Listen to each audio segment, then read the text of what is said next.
Bueno, empezamos el acto. Buenas tardes a todos. Gracias por asistir a este acto, que es la presentación del libro de Javier Marín Vázquez, El Público. Como sabéis, nuestra entidad, Fomento de la Información Crítica del Hospitalet, aunque es una entidad pequeña que cuenta con escasos recursos ya que no tiene ningún tipo de subvención por parte de la Administración, nos hemos propuesto abrir un debate crítico de la ciudad con el único ánimo de mejorar su situación. Impulsamos debates, charlas, exposiciones, el diario digital de La Estaca, que podéis contar con él. Y ya llevamos casi 2 años publicando una noticia diaria vista de forma diferente. También publicamos libros. Todos ellos hablan de nuestra ciudad y cómo avanzar para cambiarla con una visión crítica de cómo se encuentra en la actualidad. Todas aquellas iniciativas de nuestros socios, desde la entidad, le damos apoyo y cobertura. Y esta vez toca la presentación de un libro de uno de nuestros socios, Javier Marín, policía del Hospitalet muchos años, y que ahora nos va a presentar algunas de sus vivencias en nuestra ciudad. Le acompañan otros ponentes que también hablarán de la situación de la Guardia Urbana en este tiempo al que se refiere hoy.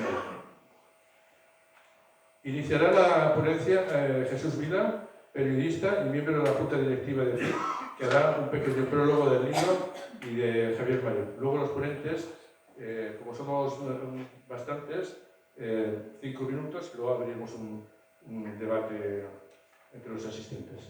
Pues adelante, Jesús. Bueno, buenas tardes a todos. Gracias por vuestra asistencia.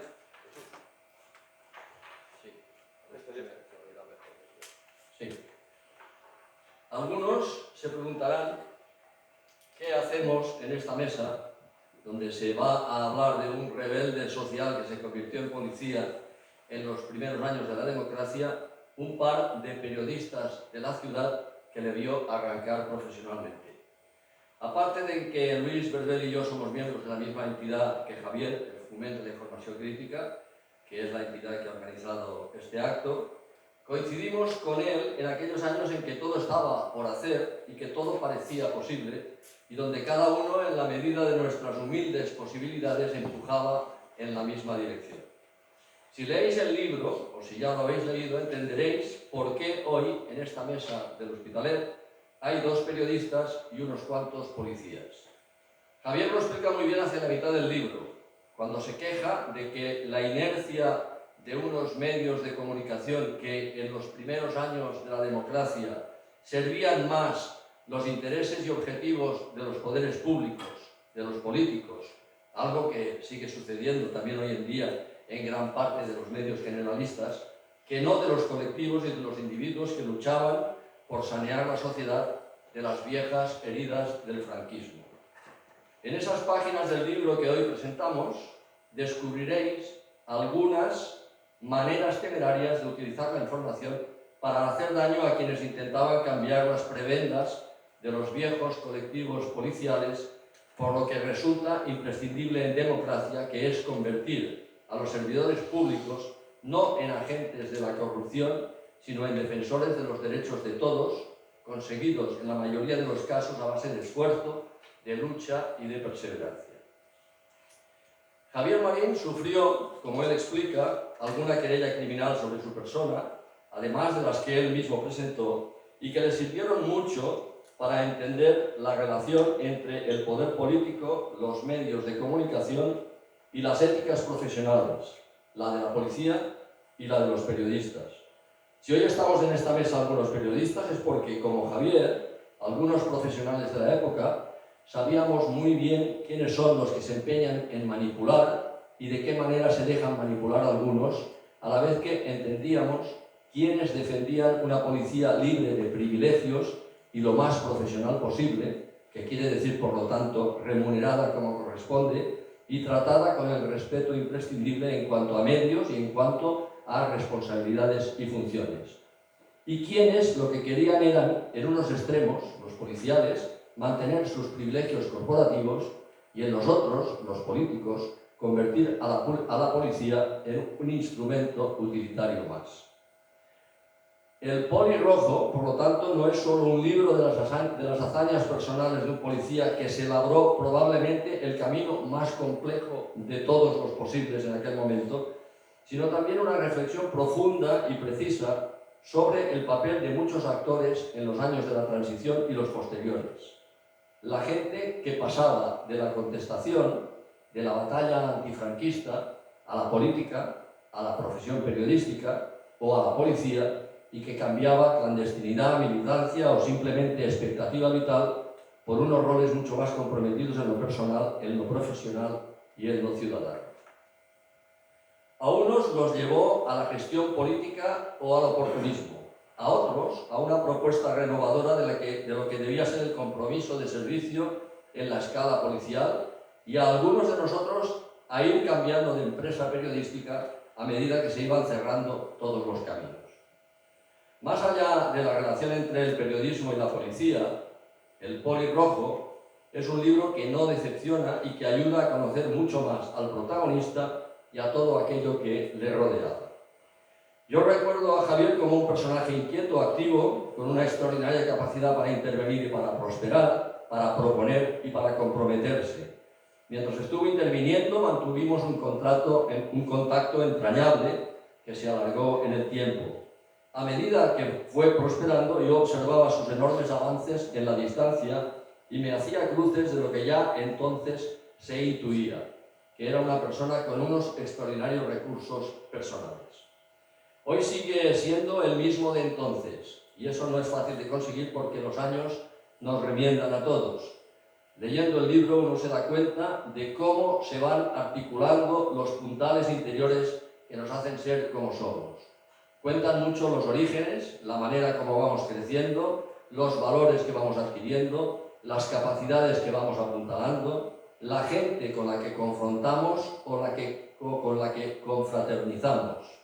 El Poli Rojo es también eso, la explicación de cómo resulta muchas veces imposible renunciar a tu mundo interior, que te sobrepasa y que se mantiene incólume a pesar de tus fracasos e incluso de tus triunfos. Para los que vivimos aquellos años de la transición, El Poli Rojo es un manual de realidades, escrito con una franqueza inusitada, donde se explican las corruptelas habituales de los sectores más favorecidos por el poder político, que hoy incluso nos pueden llegar a sorprender, pero que entonces era de lo más común. Pero el Poli Rojo ha de servir también para las nuevas generaciones de políticos y sobre todo de policías, donde se explican los valores corporativos de una profesión dirigida y destinada al servicio público, a la protección de los más débiles y a garantizar el ejercicio de los derechos y el respeto de las libertades democráticas. Y además de todo ello, el Poli Rojo es como un libro de aventuras. Hoy mismo comentábamos que de hazañas bélicas, con la misma violencia indolora de aquellos tebeos que se hicieron famosos en nuestros años mozos. Se lee con la facilidad de un libro de aventuras. Quizás sea un libro de aventuras lleno de contrastes, un calidoscopio de acciones controvertidas y de realidades complejas, que es lo que suele ser toda una vida de actividad cuyo objetivo último pienso que puede haber sido contribuir a mejorar el mundo. O sea que nada más leer el libro, aquellos que no lo habéis leído todavía, porque seguro que os va a interesar. Os lo pasaréis bien, aprenderéis muchas cosas y conoceréis a Javier más de lo que os imagináis. Nada mejor en una presentación de cualquier libro que conocer bien a fondo lo escrito y al escritor. Muchas gracias.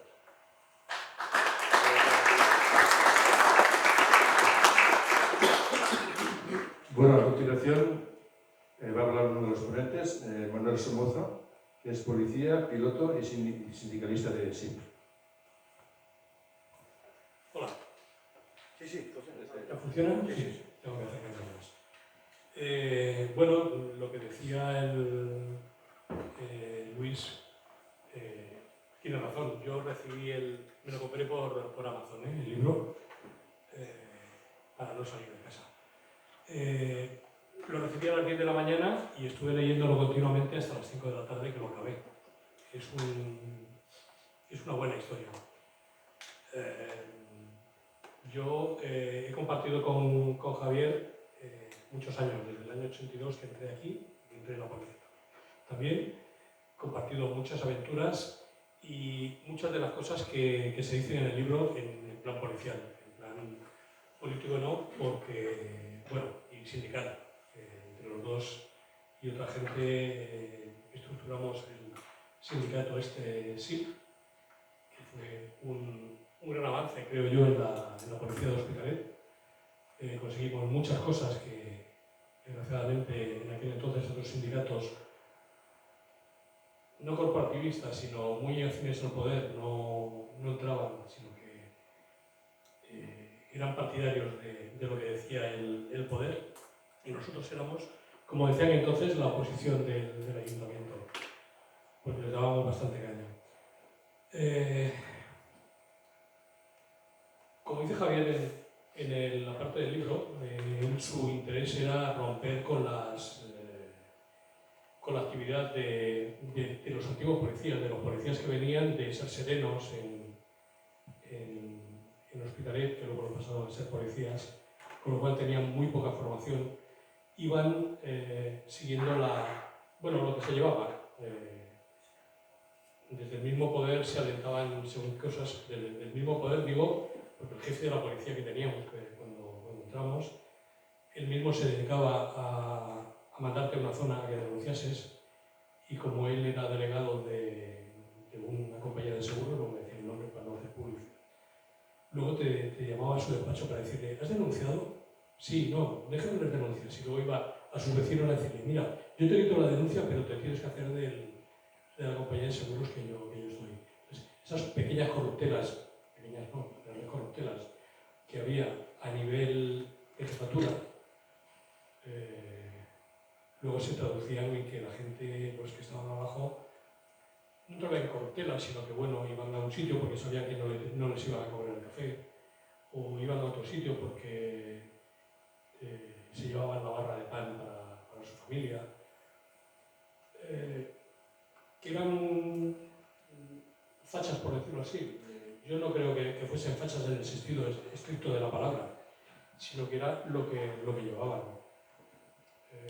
Yo tengo un ejemplo, y con Javier hemos hablado muchas veces, de un compañero que era un típico facha, vendía fotos y lotería de Franco a los compañeros, y la gente se lo compraba. Pero era el tío más noble que te podías echar en cara. Es decir, de su bolsillo compraba bocadillos a los detenidos. O sea, lo que realmente, y en esto me lleva al otro libro de Javier, de izquierda a derecha, y tal, no es izquierda el que tú tengas un carnet, sino lo que sientas. Y ese hombre era de derechas, tenía el carnet de derechas, creo que incluso de Fuerza Nueva, pero sus hechos eran de una persona de izquierdas. Y luego mucha gente con carnet de partidos, PSC, PSUC, comisiones, UGT, que luego se portaban como verdaderos fachas. O sea, yo tengo una anécdota, y si me permites que la cuente. ¿Estáis aquí para eso? Bueno, aparte de que es la misma persona que Javier contempla en alguna de las historias, fuimos a lo que la gente antigua del lugar conocerá, que estaba la gasolinera Julia aquí en Santa Eulalia, y nos llamaban un día que había un borracho armando escándalo dentro de la escalera del local, ¿no? Entonces, no está bien decirlo, pero teníamos dos actuaciones con la gente conflictiva, y era que lo llevábamos a sitios apartados, lo dejábamos allí, se les pasaba la borrachera, y cuando volvían a la ciudad ya eran otra persona distinta. No está bien hecho, pero era lo que se llevaba en el año 83, 84, la costumbre que tenían los antiguos. Bueno, pues yo iba como novato, llevaba un año en la policía trabajando de noche, íbamos en el asiento de atrás, no teníamos ni voto ni nada. Y este compañero, muy socialista él, y muy de izquierdas, vamos a volver a los campos estos que hay al lado de Belviche, tampoco tan lejos. Y allí era cuestión de dejarlo y nosotros irnos. Total, que el hombre este se baja y me dice: bájate, chaval. Yo me bajo, coge la defensa de goma y me dice: toma. Digo: ¿qué quieres que haga con ella? Dice: estrénate. Digo: ¿que me estrene? ¿Por qué? Dice: no, que le pegues. Digo: no, mira, puede ser mi padre. Digo: si quieres, lo haces tú. Y bueno, efectivamente se quedó allí con él, dándole un poquito de cariño, ¿no? Por eso digo yo que los compañeros que había antes tenían sus inercias, tenían su inercia ideológica por lo que habían vivido en su vida y tenían pequeñas corruptelas, pero es que muchos de los que vinieron después tenían más o peor, y si no, gente, digamos, progresista, socialista, comunista, lo que fuese. O sea que no todo es lo que podemos ver. Luego con el amigo Javier intentamos cambiar eso. Yo de patrulla muchas veces con él y como explica en el libro, íbamos a un sitio, los 3 o 4 bares que había por la noche abiertos a tomar un café, llegabas allí, no, ya está pagado, no, toma, 100 pesetas encima de la mesa y cóbrate o si no te lo quedas de propina. Es lo que intentamos cambiar y creo que en parte lo cambiamos.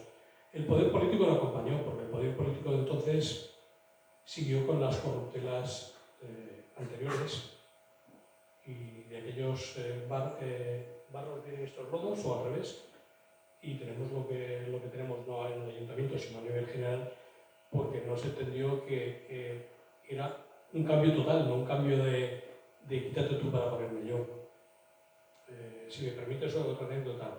En lo que decían antes, usted no sabe con quién está hablando, a mí me pasó en un accidente en el puente de Santa Eulalia, estar dirigiendo el tráfico y venir un hombre borracho.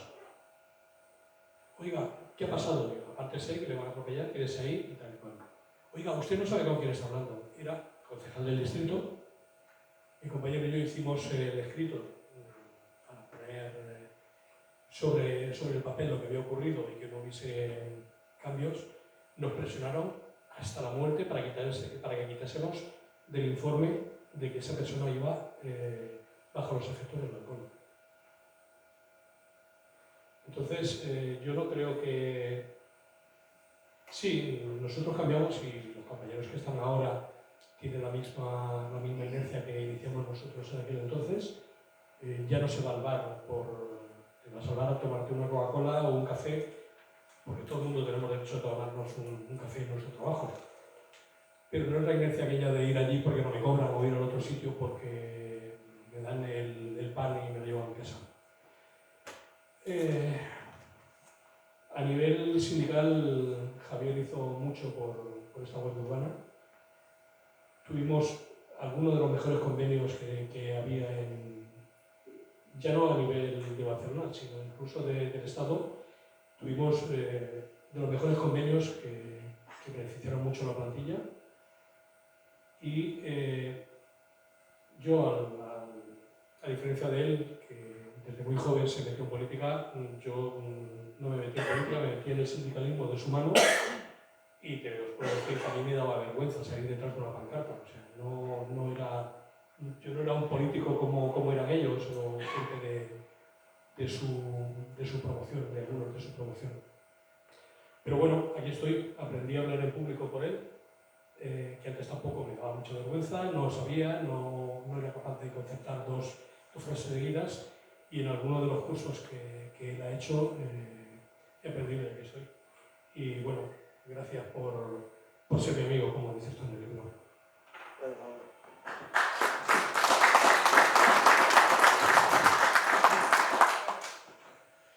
Ahora va a intervenir José Checa, que es policía y sindicalista del CSIF. Bueno, buenas tardes a todos.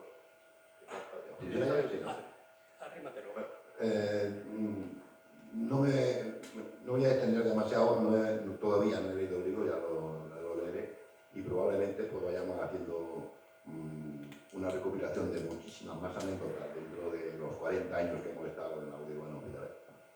Y yo soy del mismo año que Javier, pero de una promoción diferente. La promoción nuestra, como curiosidad, le llamaban los 7 enanitos y Blancanieves, porque éramos los 8 plazas, eran 7 hombres y una mujer, la primera mujer guardia del Hospitalet, Purita Marsillar. ¿Y por qué el enanito? Porque dentro de esa promoción entraron 2 o 3 que no daban la talla que pedían las bases. Son cositas que, bueno, que estamos hablando del año 80, ¿eh? Esas corruptelas. Esas pequeñas corruptelas. Claro, al no leer el libro no quiero decir alguna otra anécdota.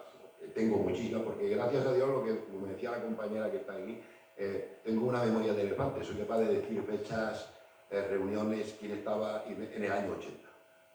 Gracias a Dios tengo prácticamente 70 años y parece que el Alzheimer todavía no me ha llegado. Una simple anécdota más y le haré una pregunta a Javier.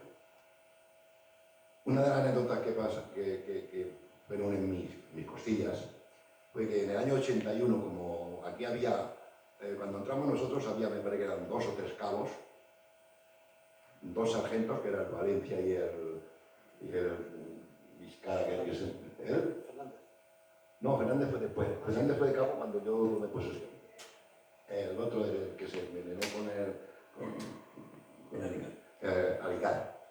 Alicar y el Valencia. Eran 2 sargentos y creo que 2 o 3 cabos, no había más. Entonces, Ugana, nuevo ayuntamiento democrático, primero que hubo después de la muerte de Franco, hicieron una gran promoción de cabos y de golpe salieron 15 cabos. Hicimos el curso de cambuseras, en fin, llegaron la hora de la oposición, hicimos la oposición, y yo en aquella época ya era motorista de tráfico, yo estaba 18 años de motorista. Y estando en el parque móvil, que ahora lo que son los bomberos de la avenida Magnol, que es donde dejábamos las motos y los coches patrulla y todo esto, llegó un compañero que era procedente de la Guardia Civil, también motorista, un clavero, y en un sobre llevaba una lista, y clavó la lista en el tablero. Y dije yo, hostia, mira, pues eso yo cabo. El segundo no lo digo, Javier. Eso yo cabo. Ah, mira que veo. Hostia, clavero este le llamábamos clavero, se me enfadaba mucho porque era auténtico franquista, era procedente de la Guardia Civil. Y, oye, pues muy bien, mira, vamos a tomarnos una cerveza que te invito, porque entonces el beber alcohol en alto servicio era como el beber ahora agua, o sea, la gente no lo veía normal, o sea, llegabas, la misma Guardia Civil, llegabas a La Pava, ahí en Casa de Fes, y si tomábamos una copa de coñac a las 7 de la mañana, que hacía un frío de narices, y encima el camionero lo invitaba a la copa, o sea, no era una cosa como ahora, que ahora te ven con un quinto, que sea sin alcohol, y dice que está bebiendo gato de servicio. Pues bueno, pues pone la lista que vamos a tomarnos una cerveza. Salimos allí a la avenida Magnol, nos tomamos la cerveza, vuelvo, coño, había puesto otra lista y yo ya no estaba. Porque había un señor que era de la UGT, con perdón de la UGT, yo he tenido muy buenos amigos de la UGT, y ese señor tenía que salir cabo. Porque si no, nadie se me quitaron la vida. Eso como una anécdota de tanta que tengo miles. Y con todo esto quisiera hacerle a Javier 2 preguntas en una. ¿Qué te parece a ti el tema de que cuando la 46 entró en el año 80 en la Guardia Urbana Hospitalet, fuisteis 40 de golpe, 40 guardias, llamaba la 46 porque era la promoción 46 de la Guardia Urbana de Barcelona, que es donde se hacía la academia. Con todo, cuando me empezó a hacer ascensos de todos los colores, porque aquí se empezó a hacer cabos y sargentos como si fuese una panadería haciendo balas de pan, ¿qué te parece que el 90% de todos los ascensos y todos los nombramientos que se hicieron en hospitales en el año 80 y el 82 y sucesivos hasta el 2012 o 2014, el 90% de los ascensos todos eran de promociones posteriores bueno, más bien a esa policía democrática que empezaba a entrar? Esa como una pregunta. Y después la otra es, ¿qué te parece también? Porque cuando empezaron a venir el señor Manuel Martín Fernández, este era un cabo de la Guardia Urbana de Barcelona. Lo trajeron de jefe, superintendente jefe, que solamente había en toda Cataluña 3 superintendentes, el de Barcelona, el de Badalona y el de Hospitalet, porque son el máximo galón donde se puede llegar en la carrera profesional. Y lo trajeron de superintendente, pero claro, le dieron la plaza en propiedad. Y este señor a mí me tenía un cariño especial, cariño muy especial. Lo diré en 2 minutos, en 1 minuto mejor que 2, porque empezó a hacer una fábrica de exportación de jefes de policía. Yo recuerdo así por encima que de hospitales de guardia de base de Hospitalet, algún que otro cabo, algún que otro sargento, pero los menos, como mínimo 10 o 15 jefes se lo llevaron a los pueblos colindantes del área metropolitana de jefes, desde aquí de Hospitalet. Era una fábrica de exportar jefes de policía. Algunos volvieron, entre ellos el mismo Javier, que estuvo de sargento jefe en Vallejar, y volvió de guardia, y otros muchos que fueron, puedo decir a Castellbilbao, puedo decir a Mayoret, un montón de pueblos de por aquí, inclusive a la Seu d'Urgell. En la Seu d'Urgell hubo otro, un guardia brazo de aquí, que lo ascendieron a sargento directo allá arriba, en la Seu, y al cabo de los 3 o 4 años me parece que estuvo allí, volvió a Hospitalet de guardia. Lo hicieron en cabo y ahí se dio. ¿Qué te parece a ti el tema de la exportación de jefes? Os decía que a mí me tenían un cariño muy especial, que quizá mi carrera sindical, he sido delegado de empresa 25 años. Yo me he presentado a más elecciones en el Ayuntamiento de Hospitalet que yo digo yo a la Generalitat de Cataluña. He estado 25 años de delegado, pero es que no tuve más narices que meterme de delegado, porque era el paraguas del sindicato que me cubría un poquito para que no me echasen a la calle, porque intentaron por todos los medios. Inclusive me montaron un buen bacalao, los mismos compañeros que estaban por el turno de la noche también, que fueron los que liaban todo el bacalao, de lo voy a contar completo, hombre. Una Navidad, el turno de la noche, que yo también he estado algún tiempo, poco, pero he estado. Se fueron a la calle 23 de Zona Franca, que teníamos un depósito que le llamábamos el Víctor 10. Y allí se le ocurrió, pues, pegarle tiros a los coches que había allí delante del guace, era para machacarlos y fundirlos. Y se les ocurrió, pues, pegarle tiros a las 4 puertas de los coches. Claro, yo de eso no tenía ni puñetera idea, pero como al ser motorista me mandaban a hacer el relevo al compañero que había allí para que fuese a comerse el bocadillo, un día vi en la cancela que cierra la puerta, vi un agujero de bala. Y yo, coño, y le está pegando tiros aquí. Y resulta que había un compañero que era muy cojonudo, que era muy amigo también de Marín, era el Miguelito, Miguel Ortega, y es que dice que por allí, como estaban haciendo entonces el cinturón del litoral, cinturón del litoral, y había pues campos, barba y tal, pues había algún que otro conejo. Hoy serían jabalíes seguramente, pero en aquella época eran conejos. Y apareció un conejo, sacó la pistola y revolvió al conejo. Evidentemente falló y le dio a la verja. Ese comentario, voy a ser educado, porque yo tengo fama de muy mala lengua. El señor que nos dirigía, el señor Manuel Martín Fernández, el cabo, pero curiosamente sí que le llamábamos el medallas, porque solamente tenía un traje azul marino y siempre iba lleno de manchas. Esa era la curiosidad, por eso lo llamábamos el medallas. Me tenía una manía terrible. Entonces yo le dije, hombre, dígale a la gente que pega algún tiro allí, que si mata a un conejo, por lo menos que le dé al conejo, que no le dé a la verja. Pero claro, yo no tenía ni idea de que allí se habían pegado tiros en la Nochebuena o la Nochevieja. Aprovecharon aquello, porque aquello lo querían tapar. Aprovecharon aquello y dijeron, en Checa dice que allí en el Víctor 10 se pegan tiros.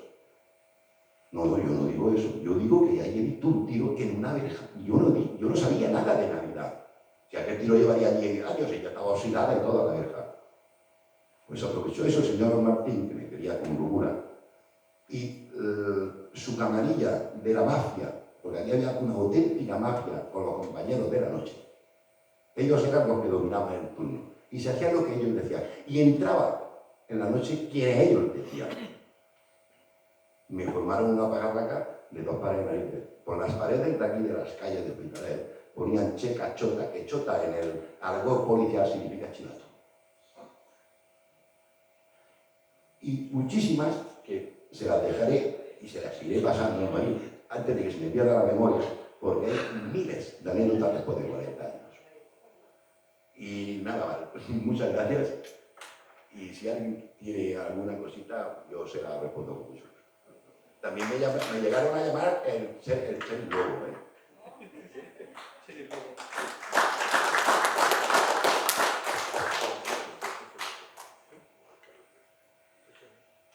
Ahora el siguiente ponente es Juan Carlos Díaz, que es policía y del sindicato UGT.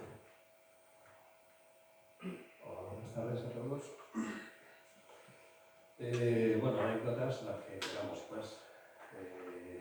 Todos las hemos vivido, todos hemos estado en el mismo sitio. Muchas veces te quedabas con esa impotencia de decir lástima que no se pueda probar. Y luego veías que desde arriba, o sea, la clase política era peor que lo que teníamos aquí al lado.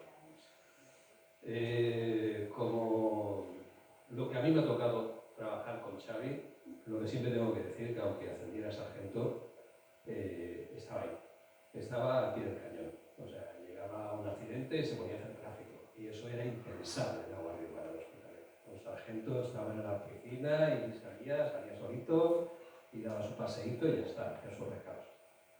O sea que él siempre ha estado a la vanguardia. Y eso es algo que yo creo que hay que hacerlo patente. Luego, pues, yo creo que Javi ha tenido un papel difícil. Ha tenido un papel difícil aquí en la Guardia Urbana. Porque al estar tan ligado políticamente, lógicamente, a veces, pues, la ideología te hace tirar hacia un lado que si no la tuvieras, igual no lo harías. Otros hemos estado más en el aspecto sindical. A mí me tocó entrar en el tema sindical en el año 92, después de que el sindicato en el cual yo estaba afiliado firmó un convenio en solitario en una cena con el concejal de Recursos Humanos. Se fueron a cenar y se dio el convenio firmado. Y no lo sabía ni su ejecutiva. Y bueno, dentro del sindicato habíamos algunos que dijimos, esto hay que cambiarlo, sí o sí, o sea, no podemos seguir así. Y nos tocó pelear con los nuestros. O sea, no con los demás, sino con los nuestros propios. Y estuvimos años peleándonos con la estructura, con los políticos, con todos.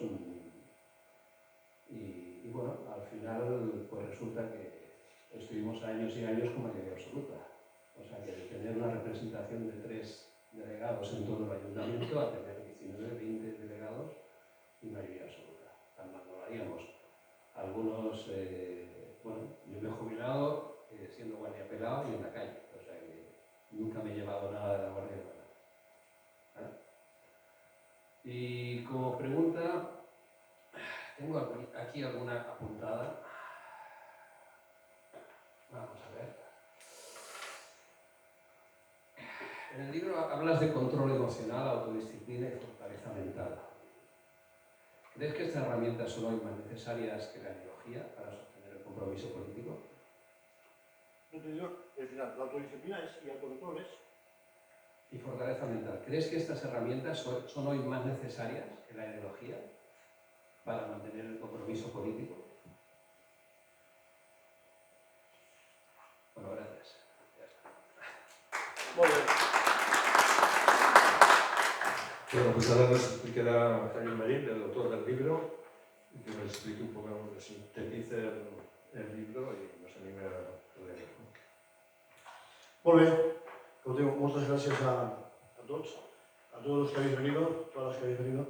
Gracias sobre todo a los organizadores, a FIP, a los 2 compañeros periodistas que nos conocemos ya desde el 80, a Jesús y a Luis, y gracias sobre todo a los compañeros que habéis querido estar hoy aquí en la mesa un poco rememorando las historias del abuelo Cebolleta o de la puta mili que se dice también, es decir, que todos ya estamos jubilados, ¿sí? Pero todos fuimos los pioneros que pusimos en marcha los movimientos sindicales dentro de la Guardia Urbana del Hospitalet en los años 80 y después algunos lo continuaron en el año 90.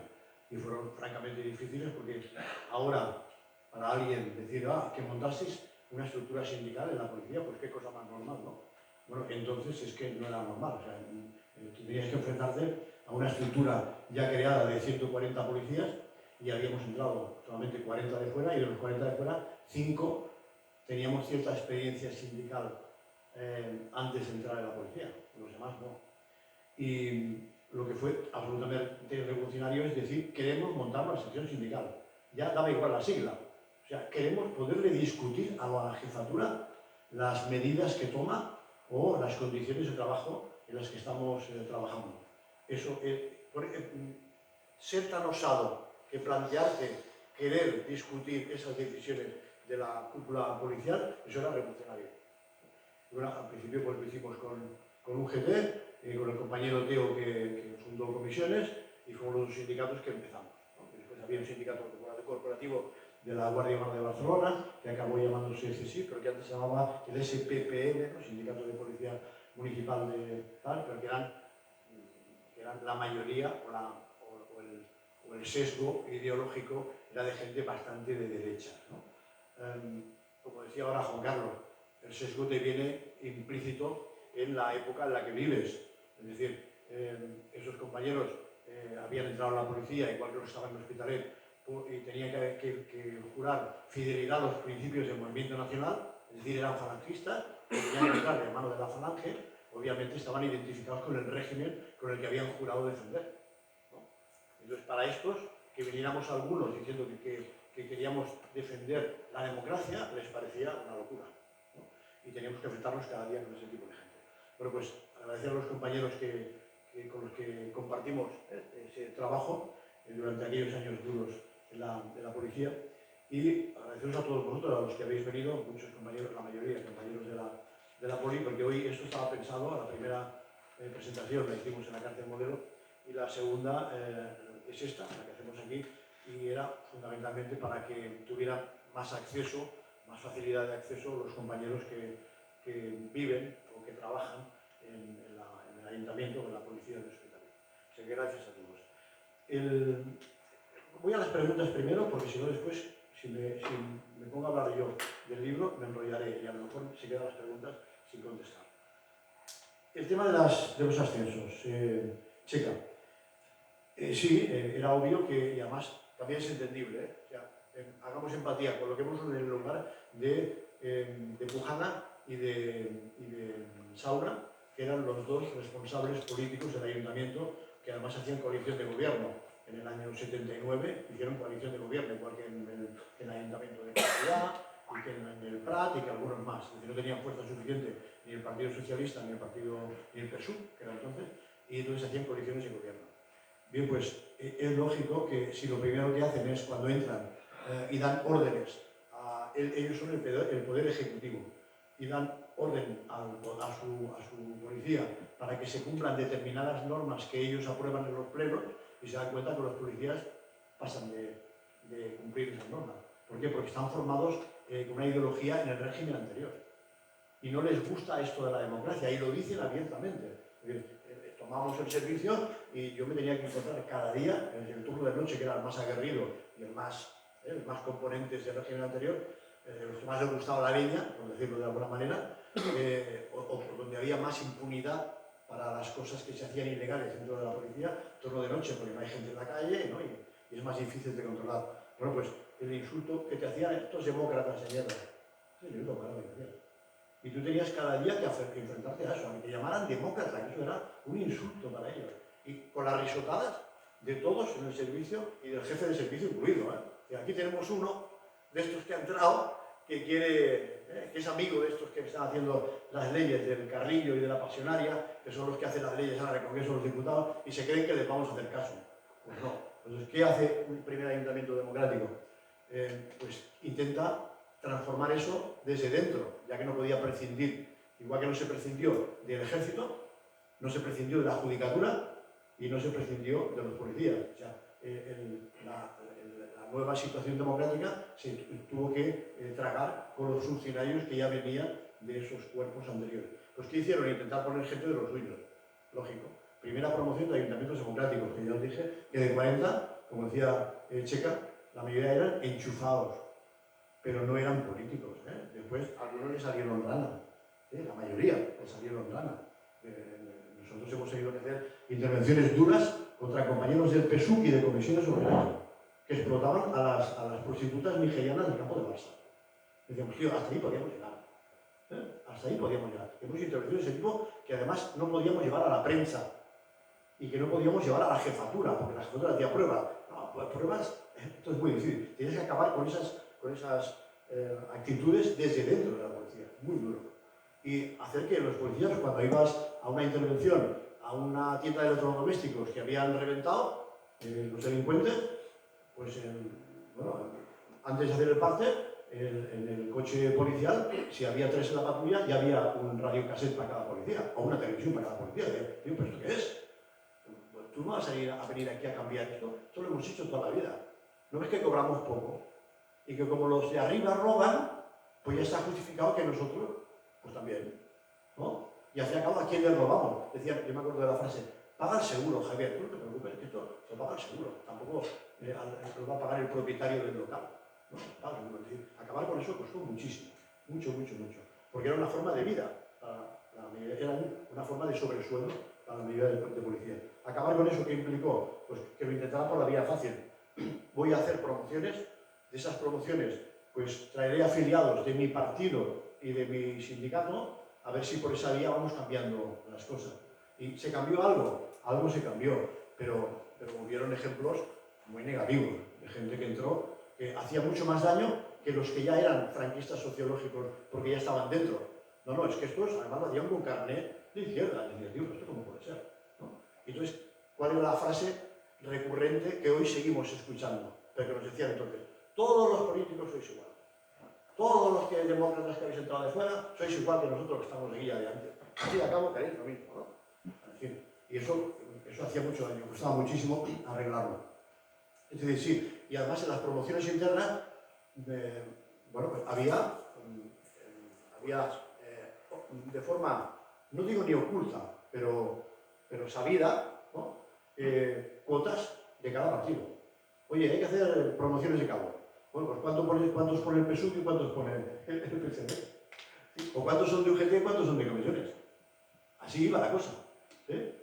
Porque era la forma de intentar rectificar aquella caña o vara torcida que era toda la organización. O sea que sí, le doy la razón. Pero lo que pasa es que eso fue ejemplar. No fue ejemplar ya por la forma de hacerlo. Hoy esto sería corruptela del primer nivel. Hoy estamos viendo en los medios de comunicación, pues se ha suspendido la promoción de policías en Madrid porque alguien filtró las preguntas de no sé qué. ¿Os acordáis que esto es de hace un mes, no? Sevilla. En Sevilla. Bueno, pues esto ya se hacía allí, ¿no? Pero se hacía de otra forma más tal. Pero son efectos colaterales de la mala hora, de tener que convivir con organizaciones que eran el sustento del régimen. Los militares, la policía y la judicatura. Y tenemos algunos de esos policías que hoy se han hecho famosos. Es decir, el caso Villarejo, que lo tenemos en la prensa todavía, aunque esté jubilado hace unos cuantos años, que son modelos de corrupción policial desde dentro, que han llegado a lo máximo a la Dirección General de la Policía en Madrid y desde ahí han hecho corrupción para el gobierno. Hay que recordar que pues, en el proceso de gobierno 2012-2018, de 12 ministros, había 11 que han pisado la cárcel. La cárcel no han estado procesados por corrupción. Claro, cuando eso pasa en el máximo nivel del Ejecutivo, tú ahora, desde el puesto de sindicalista, dile a los compañeros que no roben. Cuesta muchísimo. Me digo, oye, está robando el ministro, ¿no?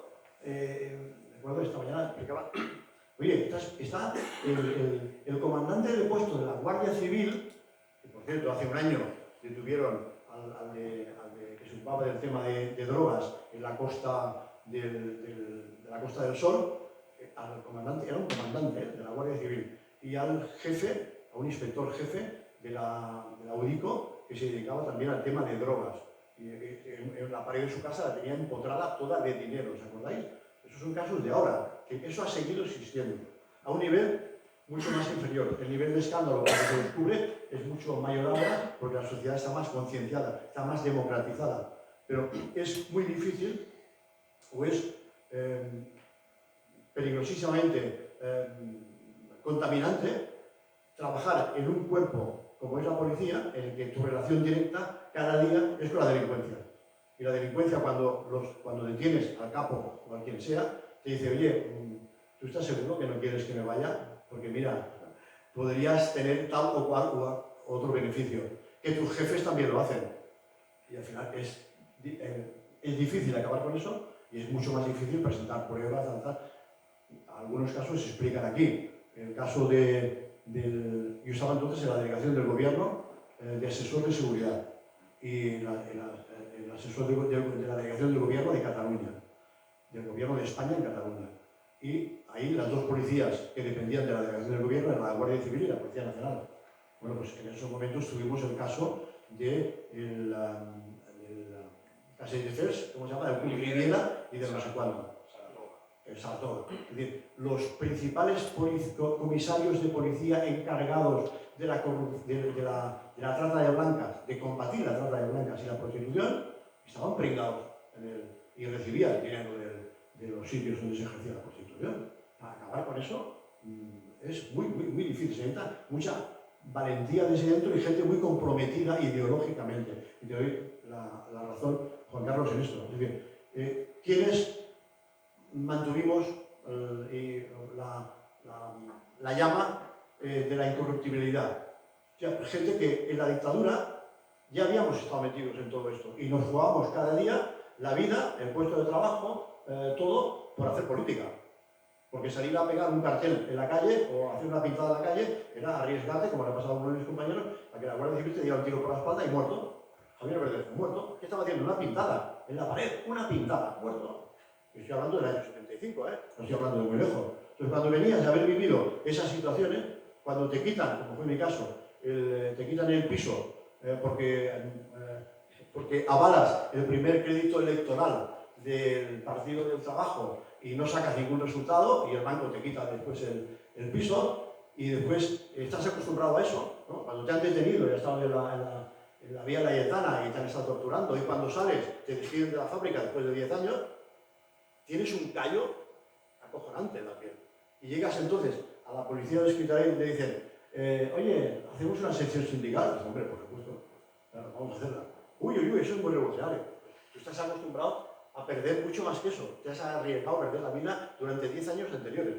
Ahora esto, que cuando sales del servicio, como era mi caso, te encontrarás las ruedas del coche pinchado, el parabrisas del coche roto, el espejo tal. Dice, esto es cosquillas para mí.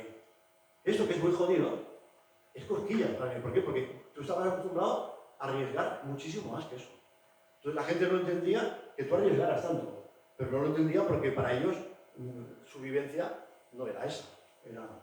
Entonces, solamente con gente con esa fidelidad ideológica pudimos transformar las cosas. Aunque éramos muy poquitos.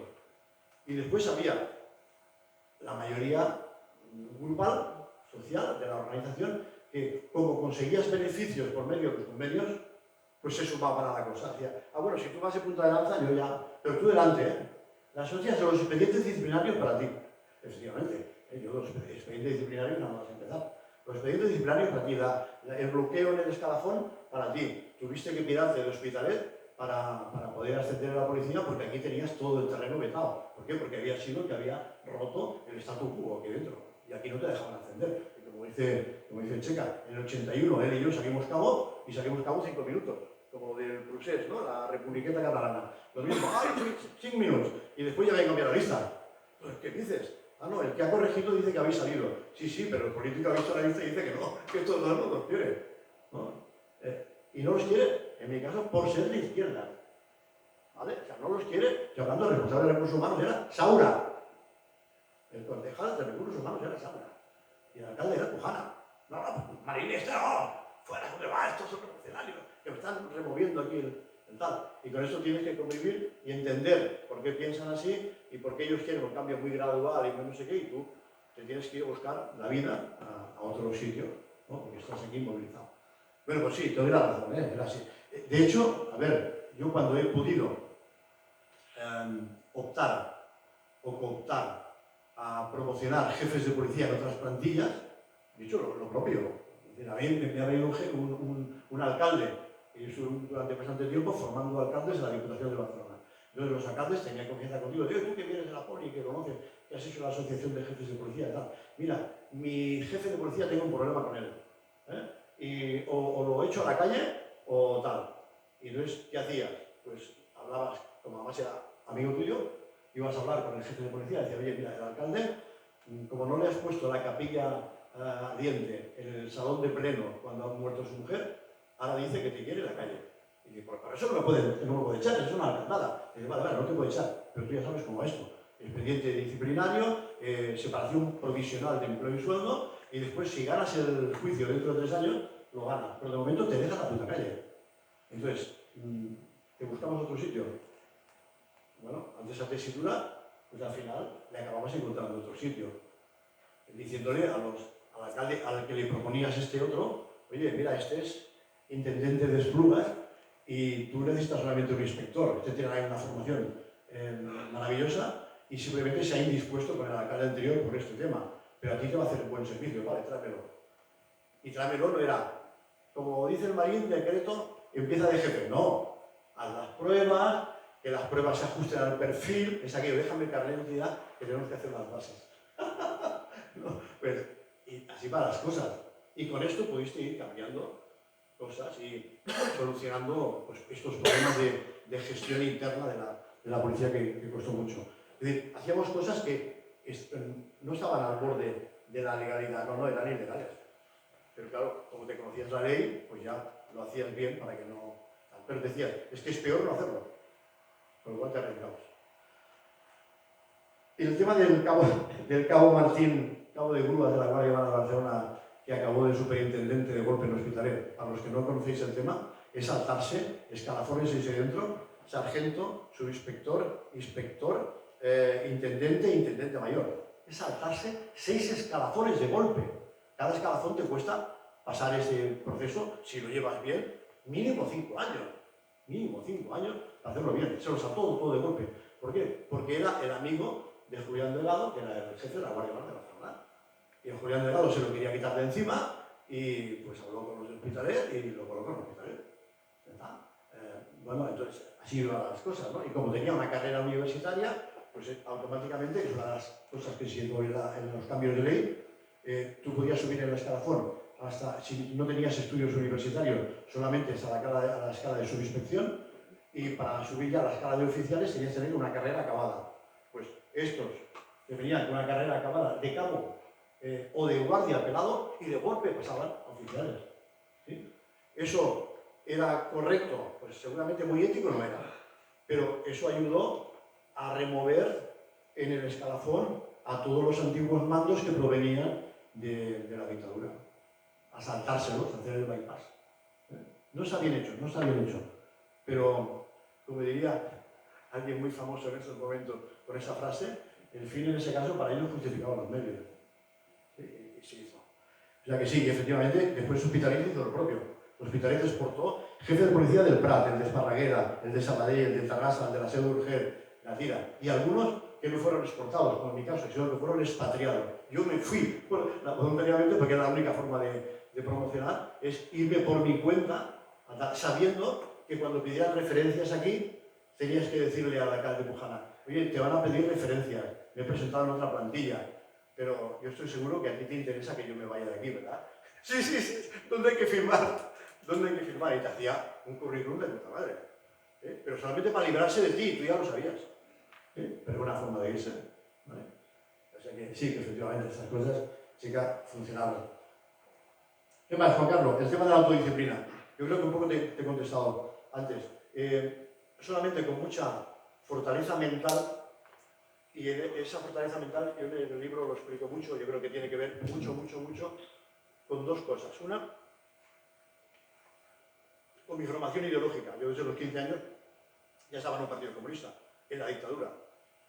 Y eso te hace ser muy fuerte, muy fuerte. Si sobrevives, eres muy fuerte.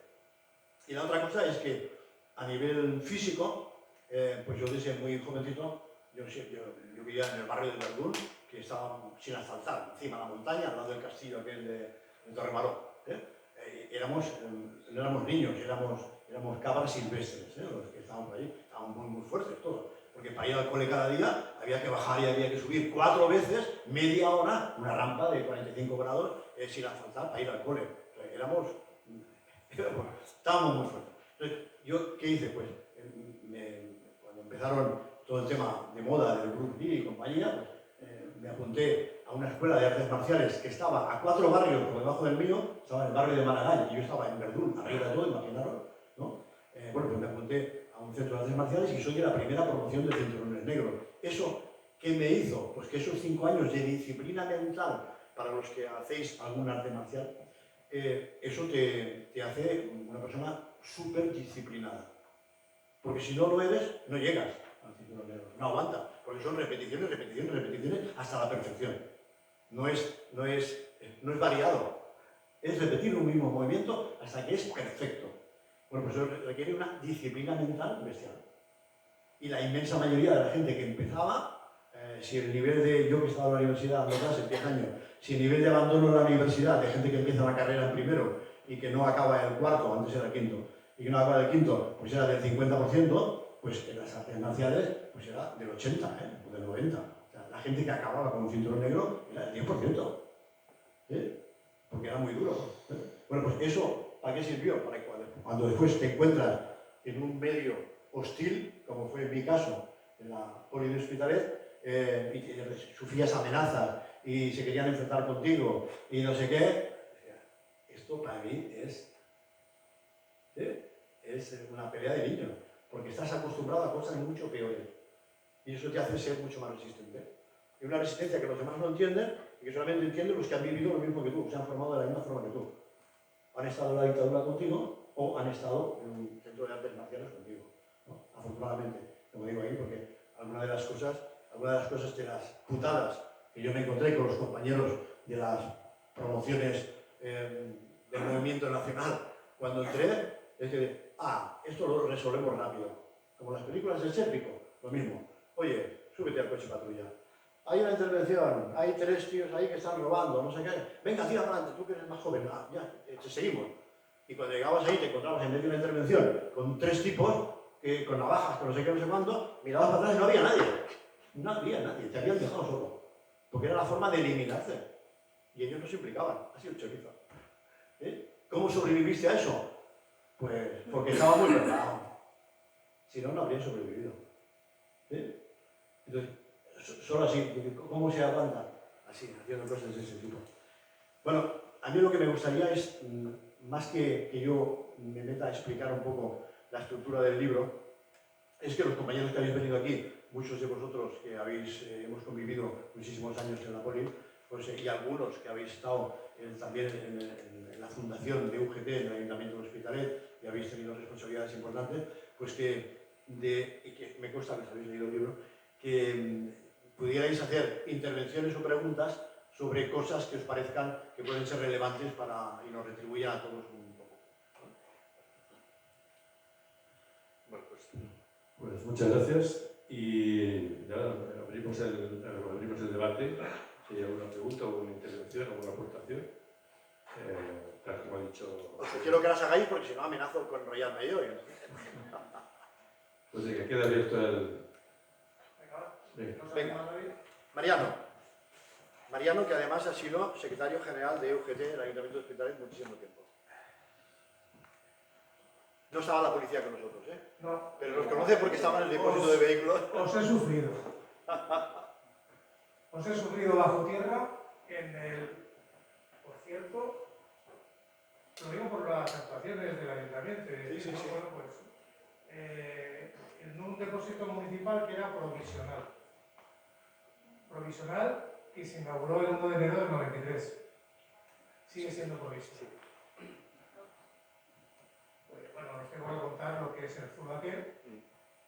Pero bueno, sí, la verdad que ahí se han visto muchas cosas. Pero bueno, centrándonos en el libro, a ver, es una satisfacción personal, y tú ya lo sabes, el poder estar aquí contigo y más después de todo lo que la vida me ha hecho pasar, ¿no? Una satisfacción personal, encantado de estar aquí y de haber leído el libro en el sentido de que, bueno, vosotros, los policías, los guardias urbanos, lo habéis vivido desde adentro. Porque hemos vivido al lado vuestro, pues también hemos convivido muchas historias y muchas cosas de otra manera, no implicados del todo. Y yo te voy a hacer una pregunta, yo creo que va a ser un poco hasta conflictiva en un momento dado, pero yo creo que puede ser necesaria y puede venir bien. Y puede venir bien como ciudadano que soy de esta ciudad. O sea, yo nací en el Vallebrón y a los 3 días estaba en Hospitalet. Con lo cual, yo soy de Hospitalet, soy de Barcelona. Y siento mi ciudad en todos los sentidos. Con lo cual, y me centro en lo que os quiero preguntar. Tú has hecho el análisis, en el libro y ahora aquí también, de cómo se evolucionó del régimen franquista dentro de la policía, con los timbres, tiretes y demás, a cómo se evolucionó y cómo se consiguió motivar a la gente para que desde la legalidad se hicieran las cosas. Que no hubiera corruptelas, que no hubiera historias que, pues eso, ya sabemos todo lo que ha habido, ¿no? Entonces mi pregunta es, a fecha de hoy, pues claro, tú hay una cosa que dejas muy claro en el pasado, ¿no? Es decir, ¿cómo se consiguió que la policía cambiase en ese sentido? Fue dignificando los salarios y dignificando las condiciones de trabajo. Entonces yo ahora, y más con todo lo que ha ocurrido últimamente en la ciudad, yo creo que toca, y es lo que digo de la polémica, hoy en día, ¿qué es lo que se debe hacer para motivar a la Guardia Urbana?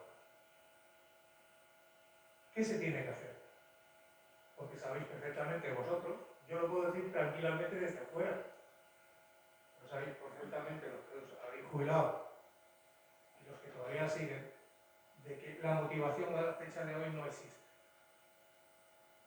O por lo menos yo lo percibo así. Hay muchísima gente que entra, ¿por qué? Porque es un trabajo estable, porque está bien pagado, porque está bien las condiciones laborales, pero no porque tengan una filosofía, ni un sentimiento, ni una profesionalidad de la policía.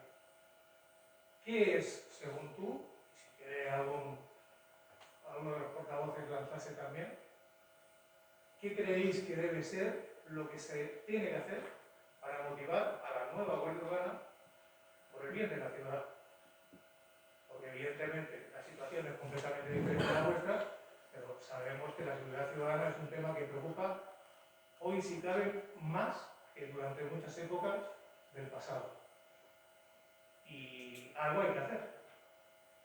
Y ahí lo dejo, que yo creo que no es poco.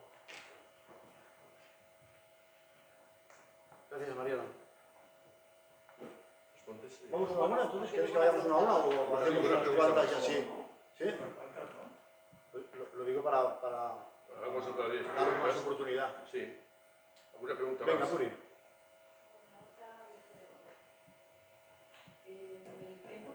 Pégatelo, Puri. En el tiempo que nos toca vivir ya en democracia ya bastante consolidada, las nuevas generaciones siguen teniendo una percepción de la policía no como alguien que les ayuda, sino como represión. ¿Ha contribuido la izquierda en esa visión, la extrema izquierda igual? Esa visión de la policía represora, la policía corrupta, ¿sabes? Lo mismo argumentario se está realizando con el mundo de la justicia.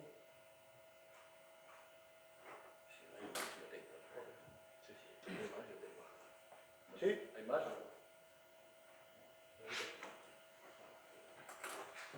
Hola, jo volia fer preguntes de caire històric i d'actualitat. De gaire històric, ja que heu explicat anècdotes, què recordeu?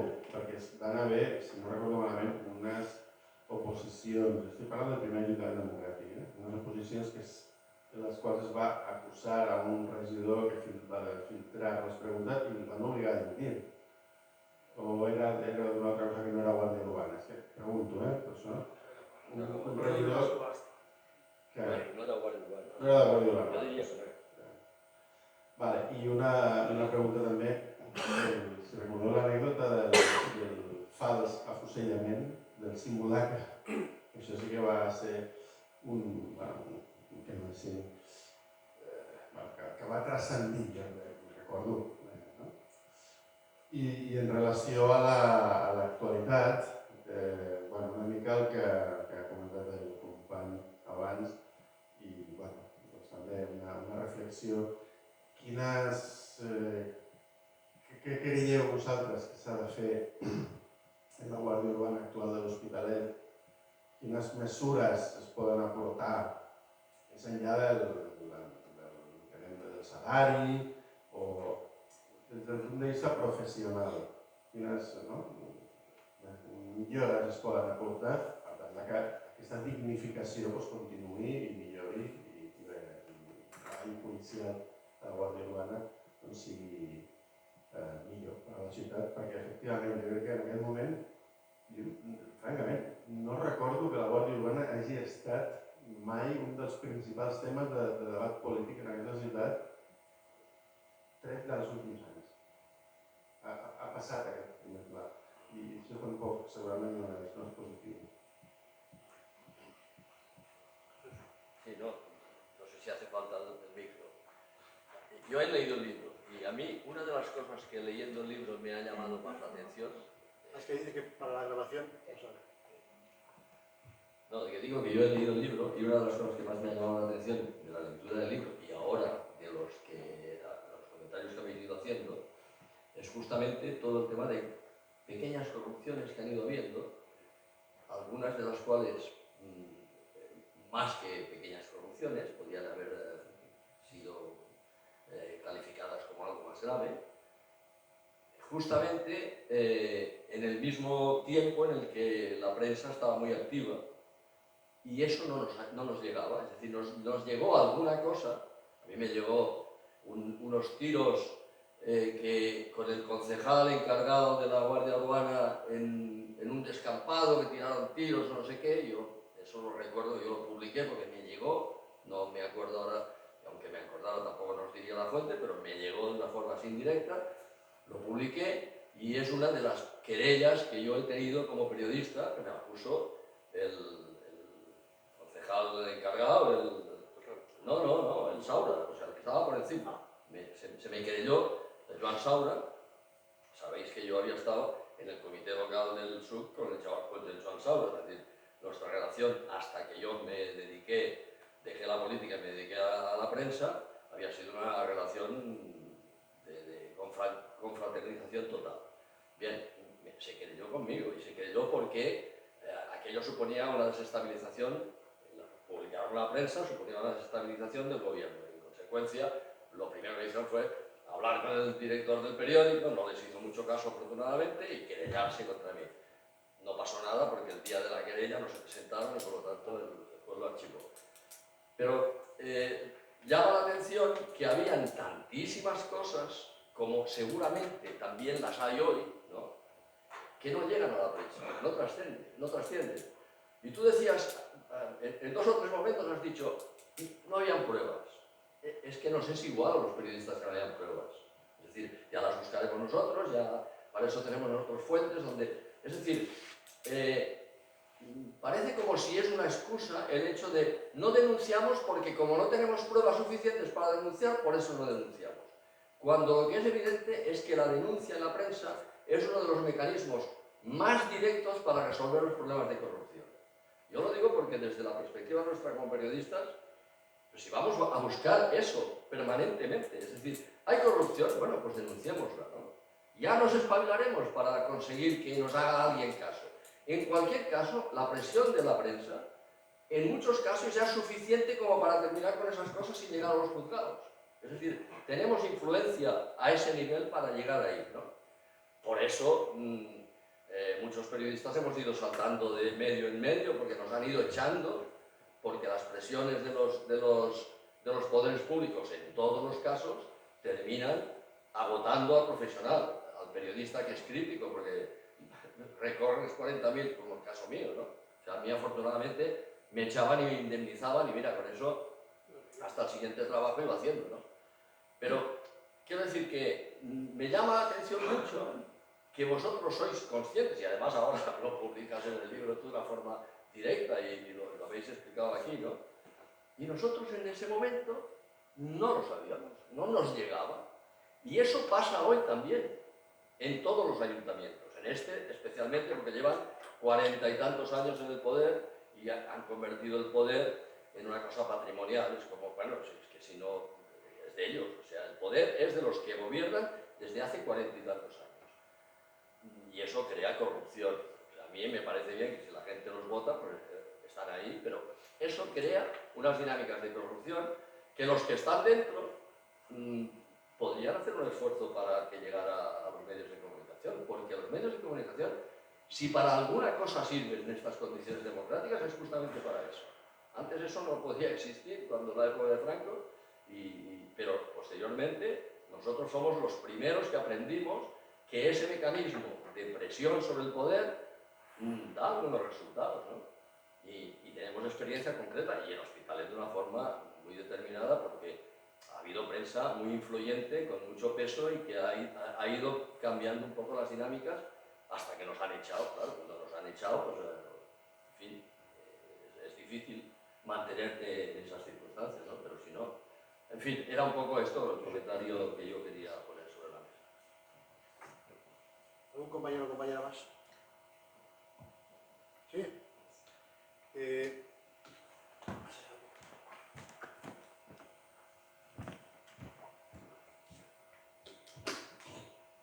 Bueno, primeramente felicitarles.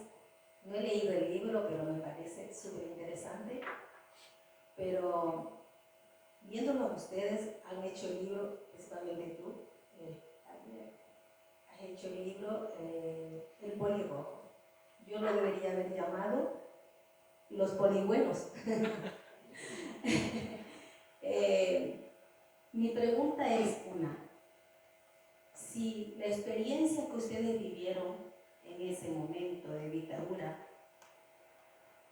supieron y palparon momentos críticos y errores que se pueden corregir ahora, ¿se han sentado alguna vez ustedes a la mesa en la actualidad con los Mossos de Escuadra ahora? ¿Con los? Porque creo yo que la experiencia que ustedes han vivido, conjuntamente con la actualidad, se podría llegar a algo muy bueno. Esa es mi pregunta.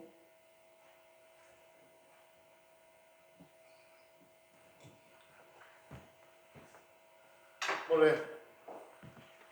Bueno, intentaré ser breve porque esto a mí me da para una hora, pero muy rápido. No, es verdad, nos echan a las 8:30, ¿no? Sí. Cierran, además que cierran la luz. Exacto. Sí, cuando va a cerrar la luz de aquí. Exacto. En 40 minutos.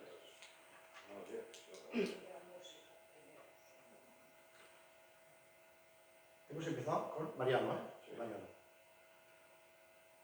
Mariano, la pregunta que me haces es la del millón. ¿Cómo conseguir motivar a un cuerpo como la policía, a un cuerpo de funcionarios que una vez tiene la plaza en propiedad, pues ya tiene la seguridad profesional y jurídica, si no comete ninguna manifesta muy gorda, de que hasta la jubilación ya tiene el sueldo asegurado, ¿no? Es muy difícil, pero mira, eso no, me parece que no lo pongo en el libro, pero lo digo ahora. Yo una de las asignaturas que he estado dando en la universidad durante mucho tiempo, y sigo dando ahora, pero ya no en la universidad porque ya no me dejan, a partir de los 70 ya no te dejan seguir en la universidad, es técnicas de organización y liderazgo. La daba aquí en la UB, en la Facultad de Sociología de la UB. Una de las reglas básicas, el ABC, de cómo funciona bien o mal una organización, es mira cuál es el índice de absentismo de esa organización.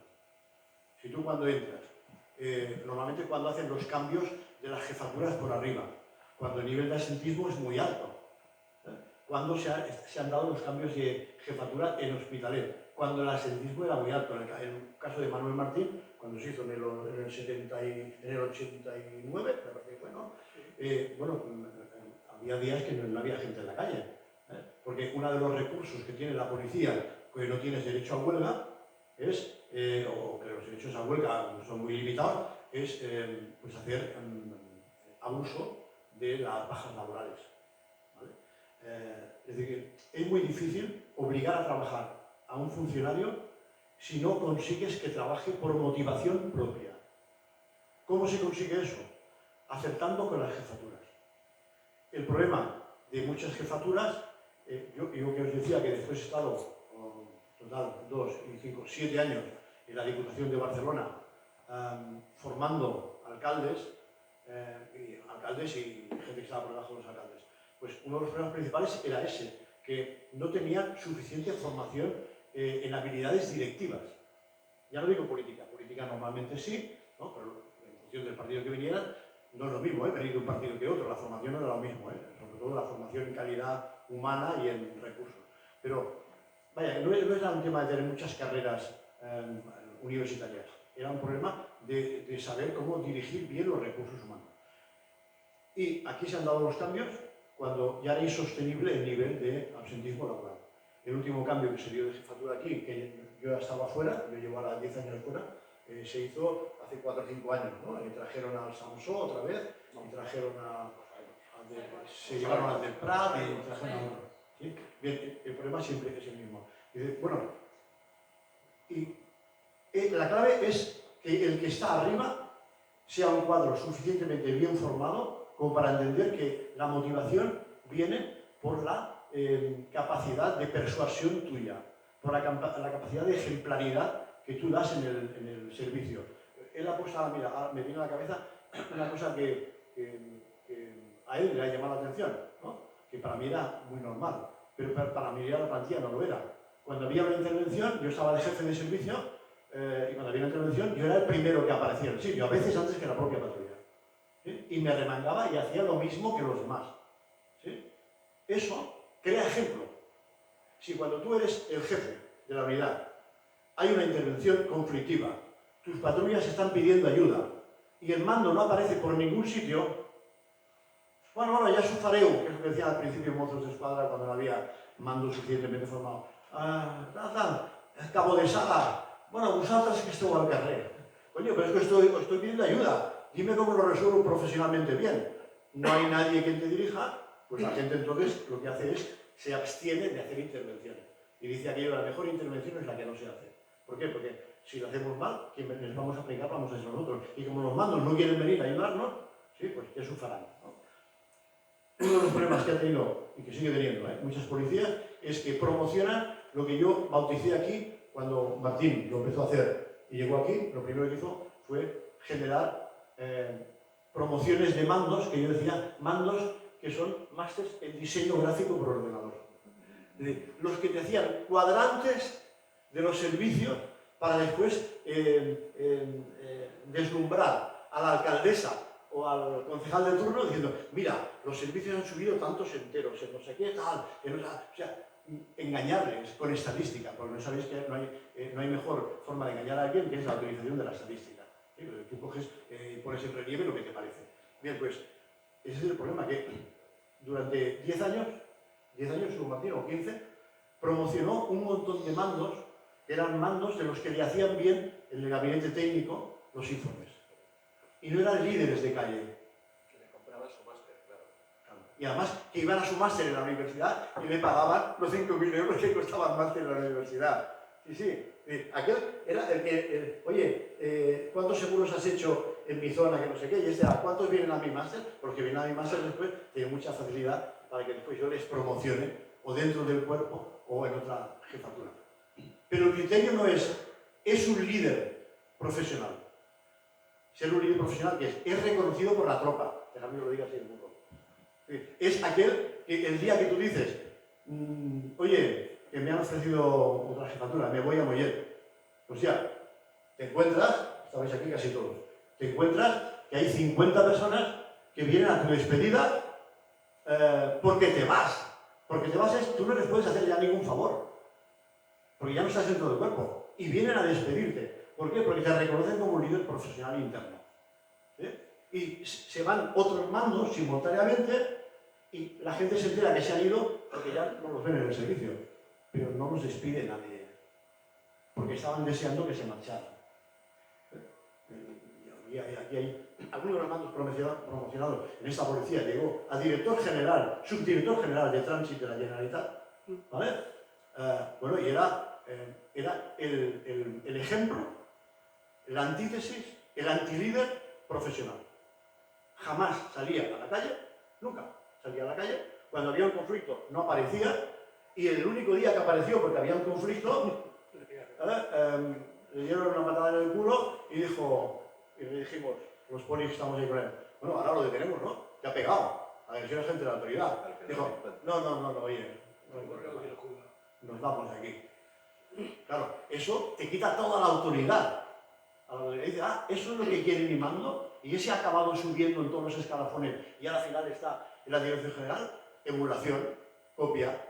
Voy a copiar su forma de proceder porque es la única forma de ascender. No me meto en problema, no resuelvo en la calle y me dedico solamente a intentar engañar con la estadística, con los informes bien hechos y con no sé cuánto, pues al jefe o al concejal o al alcalde o a la alcaldesa. Ese es el problema, que no hay líderes profesionales. Es así de sencillo. Y nos hemos encontrado muy pocas veces, yo ahora no quiero hacer porcentaje, pero muy poco, en la Guardia Urbana de Hospitalet ha habido mandos muy buenos que eran líderes profesionales, pero la mayoría estaban enfrentados o lo eran a pesar de la jefatura. Una vez había empezado sí, yo acabé de jefe de servicio del turno de la noche, pero desde luego lo que estaban deseando es que me fuera otra vez como me fui a otra plantilla. ¿Por qué? Porque yo a mis polis, cuando había problemas en la calle, les decía, no, hay una infracción y la infracción ahora hay que cumplir la ley. Y yo el primero delante para ayudarlos. ¿Sí? Bueno, eso te crea conflicto. A ver, para que me entendáis.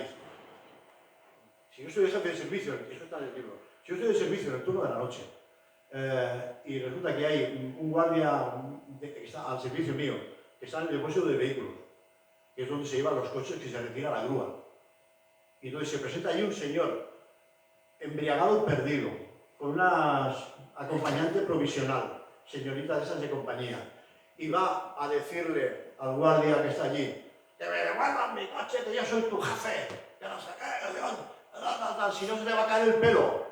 El concejal de la policía. Diré más, secretario de organización del PSC. No era cualquiera, Pues ese concejal le exigía a mi policía tal. ¿Qué hace el policía? Pues depende del mando que tiene, si sabe que está en Marín, dice, jefe, ¿puedes venir para aquí un momentito? Vas allí, te pones al frente, lo resuelves en un momento y se acabó. Pero si hubiera estado el de tránsito, dice, bueno, tú mismo, tú sabrás lo que tienes que hacer. Y tú sabes lo que tienes que hacer es devuélveselo. Porque si no se lo devuelves, después ese concejal nos va a montar el pollo en el ayuntamiento. Sí, de triste. Y como los policías son humanos y también tienen miedo que después les vengan o no les dejen promocionar o les venga un expediente, pues al final se plegan y hace lo que te dice la autoridad política, aunque sea una ilegalidad. Esa ilegalidad, a uno de nuestros compañeros que acabó de jefe de policía en Sabadell, le costó el puesto, porque el Manuel Busto le dijo, jefe, quítame la denuncia de mi mujer.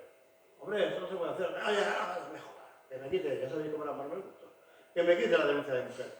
Le quitó la denuncia de su mujer y el jefe de policía acabó en la calle porque los sindicalistas lo denunciaron a la prensa, y efectivamente tuvo efecto, lo denunciaron a la prensa y automáticamente, ¿qué pasa? El alcalde, que ya tenía otros conflictos, denunciado, detenido, y no por eso solo, por más cosas, y el jefe de la policía en la calle. ¿Vale? Pero para eso tienes que tener narices para hacerlo. Hay gente que se plega y no lo hace porque prefiere estar a buenas con el poder porque quiere subir rápido y hacer todos los favores que pueda al poder. Eso se sigue haciendo hoy. El caso de la Leire, la famosa Leire esta que fontanera, es eso. Oye, que hay que quitar al jefe de la UCO, ¿y eso qué significa? Que lo ascendemos para quitarlo de ahí, que no se hagan delitos económicos, y al fiscal que nos haga el favor lo ascendemos de sala y tal. Eso es corrupción, claro que es corrupción. Y eso se sigue haciendo hoy, 45 años después de democracia. Entonces, cuando se dan esos ejemplos, Ahora tú dile al pobre policía de base que no le quite la denuncia a su cuñado o a su no sé qué, que ya sabe que es ilegal. Pero si puede saltarse la legalidad, pues lo hace, porque como lo hacen todos los de arriba, o sea, no hay nada más negativo para hacer funcionar mal una plantilla de policía o de lo que sea, que el mal ejemplo de los mandos que tiene por encima. Sean del nivel que sea, intermedios,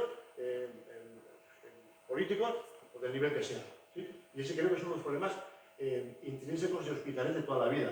Yo he vivido la alcaldía de Pujana, la de Corbacho, la de la Nuria Marín, y ya no he vivido la última, y la de la Nuria Marín, las tres, porque en cualquier momento pues, he ido volviendo y tal. Y ese era el poder máximo que había en el ayuntamiento. Bueno, pues, ¿cuál era su actitud para resolver este tipo de problemas? Contemporizar. Y tú decías, oye, Nuria, tengo que resolver este problema con la policía. Hay unos polis que están, fen malifeta, no digo robando, pero bueno, tal. Y voy a hacerles un expediente disciplinario. Porque parte de mi trabajo como mando intermedio es disciplinar al que lo hace mal. ¿Vale? Porque ahora ya no tiene excusa de que cobra poco, de que no sé qué, no sé cuánto. Ya tenemos el mejor convenio, tenemos no sé qué, tenemos no sé cuánto. Vale, y ahora te exigimos que cumplan y que cumplas la ley. Y si la incumples, tienes que saber que además de la zanahoria hay palo. Bueno, pues aquí uno de los problemas de la poli hospitalaria de toda la vida es que los mandos no meten expedientes disciplinarios a los policías. Porque el propio concejal del área de recursos humanos te dice, oye, paz social, tío, no me jodas, un expediente, esto me va a causar problemas a mí, que vienen y sobre todo, que vienen las elecciones ahora, que vienen no sé qué, no me crees estos problemas. ¿Sí? El político te está diciendo, no daré curso a tu expediente. Y ahora tú, ¿qué haces? Mando intermedio. ¿Sigues con el expediente o no? O dejas que el policía se ría en tus narices y no cumpla. Pues ese es el problema.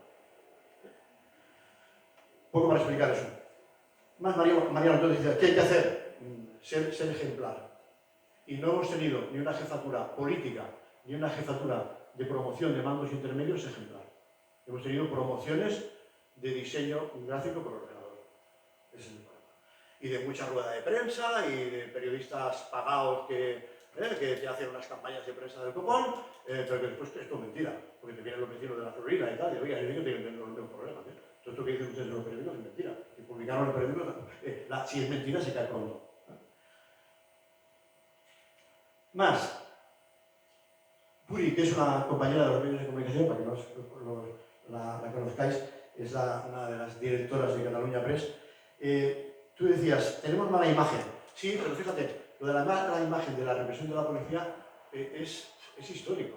Yo me acuerdo que mi consigna, cuando yo tenía 15, 20 años, hasta los 25, era disolución de los cuerpos represivos. Disolución de los cuerpos represivos. ¿Por qué? Porque yo estaba en un partido comunista y los cuerpos represivos eran de la dictadura. Y lo que más me estorbaba a mí de la dictadura es que los polis me pegaran un tiro. Y entonces, ¿qué pedíamos? Pedíamos un imposible. Ya lo digo después. Un imposible. ¿No? Entonces, focaliza no contra el Poder Ejecutivo. O sea, no contra el Ayuntamiento, no contra el conseller o la consellera, en ese caso, de Interior. O tal. No, lo focalizas contra el policía. Pues, tío, si el policía es producto de lo que le dejan hacer. Porque la formación ahora ya se la dan. Ahora ya le dan una formación correcta, le dan una formación democrática, le dan una formación en competencias y habilidades. Ahora, después te viene la triste realidad, que cuando llegas aquí de bultito de la Escuela de Policía de Mollet, te encuentras a los guardias y a los mandos intermedios que te dicen, nen, olvídate de todo lo que te han enseñado en Mollet, ¿eh? Aquí las cosas funcionan así. La cultura organizacional, que se llama técnicamente en el ámbito de la organización, la cultura organizacional es otra, no es la que ponen los libros, ¿eh? Y si quieres ir bien aquí, tienes que hacer la que tenemos aprobada y consensuada entre nosotros, no la que te han enseñado en la escuela. Y entonces tú ahí tienes que ver qué haces, tienes que optar. ¿Sí? Entonces, esa mala imagen, en momentos cúlmenes de conflicto social, se ha agudizado. ¿Cuándo se ha agudizado en democracia el tema de los cuerpos represivos? Pues cuando el tema del procés contra los Mossos d'Esquadra. Y sobre todo, cuando ya los Mossos d'Esquadra dejaron de hacer el tema del procés, miraron para otro lado, pues contra los violines, contra los que trajeron del Cuerpo Nacional de Policía y de la Guardia Civil. Ah, estos son los que tal. No, perdona, tú tienes un conflicto, si tú quieres la independencia y no te dejas, el conflicto lo tienes con el poder político. no lo tienes con el policía. Y el policía está haciendo lo que le dice el poder político. Oye, a respetar la ley. ¿Sí? No dejes que quemen contenedores, no dejes tal. Y si no lo hace, como tú eres el que está en contacto directo con el que lo está haciendo, con el que está quemando, pues la víctima inmediata después de su ira eres tú. ¿Sí? Un ejemplo muy crudo, que estuve hace una semana con él. Uno de los compañeros de los violines que vino de Galicia, que ahora vive en Barcelona, al que le tiraron un pedrusco desde la plaza Urquinaona y le rompieron la cabeza y que estuvo a punto de morirse, este hombre ahora está fuera del cuerpo. Está fuera del cuerpo, porque el poder político lo ha dejado desamparado. Vinieron a hacerse fotos con él todos los políticos que estaban en la oposición. Ven conmigo, en la cama, en el hospital, en tal, vamos a defenderte, vamos a no sé qué, tal. Porque el poder político que había en ese momento era otro. Y los políticos que iban a hacerse la foto con el lisiado eran los que estaban en la oposición. Y cuando esos que ahora estaban en la oposición entonces, ahora están en el poder, y el tipo le dice, oye, ¿qué pasa? Que hay uno mío, que me han quitado la pensión, que me han quitado no sé qué, que me han echado del cuerpo. Y dice, hostia, esto ahora es muy difícil, pues ya, le dan largas y no se lo resuelven. Y dice, pues es ese mismo que se aprovechó políticamente de mí para salir en los medios de comunicación diciendo que iba a resolver ese problema, si él ganaba. Claro, tú ahora tienes a ese pobre poli, ¿sí?, que está ahora fuera del cuerpo y sin posibilidades económicas, con una pensión ridícula, tú dile a ese que hay que ser ejemplarizante en las tareas policiales y de que su mando que acabó robando hizo mal. Porque se quedó una partida por el tal. Hostia, si lo hubiera hecho yo, es muy difícil, ¿no? ¿Entendéis que es muy difícil? Entonces, que la policía siga manteniendo el prestigio depende de para qué es utilizada la policía por el poder político. Si el poder político le hace hacer trabajos de beneficio a la comunidad, de asistencia a la comunidad, de servicio público, de tal, pues mira, por ejemplo, una de las cosas que hizo bien Martín fue cuando él vino, como era una policía que habíamos tenido muchísimo conflicto en 1980, en 2000 o 1989, ¿qué es lo que hizo él? Policía de barrio, fuera de los coches, andando por las calles. Marín, créame una unidad, ¿cuál es el barrio más conflictivo de Hospitalet? El barrio de la Florida. ¿Cuántos tíos necesitas para llevar el barrio? No sé, 4 por la mañana y 4 por la tarde. Vale, pues te reúnes con la asociación de vecinos, con la CEFA, de los gitanos, con no sé quién, con no sé cuánto, con tal, y que vean que estáis al servicio de la comunidad. Cambió radicalmente la imagen de la policía. Después lo acabamos haciendo en todo Hospitalet, la policía de barrio. Ahora no veréis un policía andando en Hospitalet. Entonces éramos 190. Ahora hay 400 policías. Y no hay ni uno en la calle. ¿Por qué? Porque quien organiza el servicio tiene otro criterio. Y dice, no, policía preventiva, asistencial, no, policía reactiva.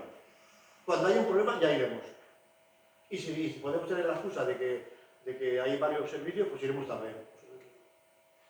Ese es el problema. Entonces, ¿cuál va a ser la imagen, Uri? ¿Cuál va a ser la imagen que tienen en estos momentos, ya no digo los jóvenes, la sociedad de la policía de Hospitalet?